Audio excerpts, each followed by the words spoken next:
క్షమించవలసింది నేను కాదు, నువ్వు రాధేయ, నువ్వు. అపురూప ఆదరణ కల్పించి అపరాధభావం అంటావేంటి మిత్రమా? నీ ఔన్నత్యం అన్యులకి సాధ్యమా?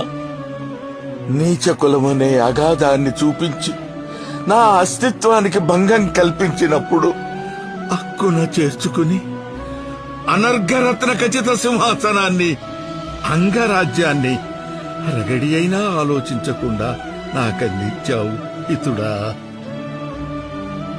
అవనికి వెలుగులు పంచే ఆదిత్యుడు అంధకారంలో వదిలేశాడు. కడుపు కోతగా భావించి కన్న తల్లి అనాథగా వదిలేసింది. విద్య నేర్పిన గురువు పరమ కిరాతకంగా శాపగ్రస్తుణ్ణి చేశాడు.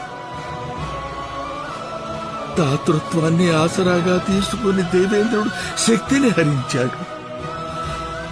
ఓర్మికి ప్రతీకగా పరిడవిల్లే భూమాత సైతం ఆగ్రహించింది. ఇందరి వల్ల శక్తిహీనుడనై నీకిచ్చిన వాగ్దానాన్ని నిలబెట్టుకోలేకపోయాను మిత్రమా. మిత్రమా, నీ దయ ముందు నా జీవితం ఎంత?